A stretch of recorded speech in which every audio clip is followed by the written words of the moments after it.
English 11, Reading Test, Passage 1, Prose Fiction. Mrs. Pontellier's eyes were quick and bright. They were a yellowish brown, about the color of her hair. She had a way of turning them swiftly upon an object and holding them there as if lost in some inward maze of contemplation or thought. Her eyebrows were a shade darker than her hair. They were thick and almost horizontal, emphasizing the depth of her eyes. She was rather more handsome than beautiful. Her face was captivating by reason of a certain frankness of expression and a contradictory subtle play of features. Her manner was engaging. Robert Lebrun's had a cigar in his pocket which Mr. Pontellier had presented him with, and he was saving it for his after-dinner smoke. This seemed quite proper and natural on his part. In coloring he was not unlike his companion. A clean-shaved face made the resemblance more pronounced than it would otherwise have been. There rested no shadow of care upon his open countenance. His eyes gathered in and reflected the light and languor of the summer day. Mrs. Pontellier reached over for a palm leaf fan that lay on the porch and began to fan herself while she and Robert chatted incessantly about the things around them, their amusing adventure out in the water. It had again assumed its entertaining aspect, about the wind, the trees, the people who had gone to the Cheniere, about the children playing croquet under the oaks, and the Farival twins who were now performing the overture to The Poet and the Peasant. Robert talked a good deal about himself. He was very young and did not know any better. Mrs. Pontellier talked a little about herself for the same reason. Each was interested in what the other said. Robert spoke of his intention to go to Mexico in the autumn, where fortune awaited him. He was always intending to go to Mexico, but some way never got there. Meanwhile, he held on to his modest position in the mercantile house in New Orleans, where an equal familiarity with English, French, and Spanish gave him no small value as a clerk and correspondent. He was spending his summer vacation, as he always did, with his mother at Grand Isle. In former times, before Robert could remember, the house had been a summer luxury of the Lebruns.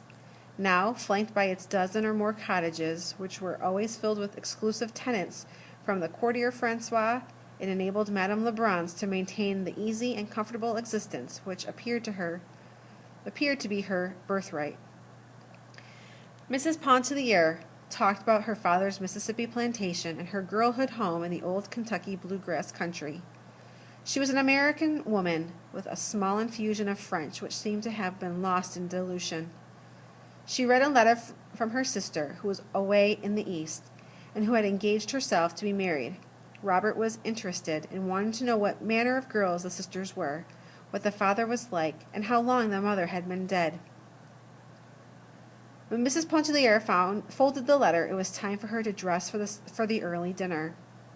"I see Léonce isn't coming back," she said with a glance in the direction whence her husband had disappeared. Robert supposed he was not, as there were a good many New Orleans clubmen over at Klein's. When Mrs. Pontellier left him to enter her room, the young man descended the steps and strolled over toward the croquet players, where during the half hour before dinner he amused himself with the little Pontellier children, who were very fond of him. Number 1. When Mrs. Pontellier says, "I see Léonce isn't coming back," lines 64 through 65, she's expressing her belief that A. she'll be having dinner without her husband, B. Robert knew that her husband wasn't returning, C. her husband has left her, or D. she must go to Klein's for dinner. Number 2. It can reasonably be inferred from their conversation that Mrs. Pontellier and Robert are A. related to each other, B. each married to someone else, C. about the same age, or D. longtime friends. Number 3. The idea that Robert aspires to gain more wealth and social stature than he currently has is best exemplified by which of the following quotations from the passage? A. Where fortune awaited him, B. The young man descended the steps and strolled over toward the croquet players, C. Gave him no small value as a clerk and correspondent, or D. Robert talked a good deal about himself. Number 4. As it is used in paragraph 3, she and Robert chatted incessantly, most nearly means that A. They each talked about themselves. B. They had a long and lively conversation. C. They weren't listening to each other. Or D. They both spoke in loud voices. Number 5. The passage makes it clear that Mrs. Pontellier and her husband A. Never spend time together. B. Do not get along. C. Enjoy Robert's company. Or D. Have children. Number 6. As it is used to describe Robert in paragraph 2, the phrase, there rested no shadow of care upon his open countenance, most nearly means that A. His face has well lit. B. He was relaxed and carefree. C. He was light-skinned. Or D. He was feeling stressed. Number 7. We may reasonably infer from details in the passage that all of the characters in the story are A. Poor, B. Sociable, C. Kind, or D. Generous. Number 8. Paragraph 4 indicates that Robert's ambitions are largely A. Unfulfilled, B. Satisfactory, C. Mundane, or D. Unprecedented. Number 9.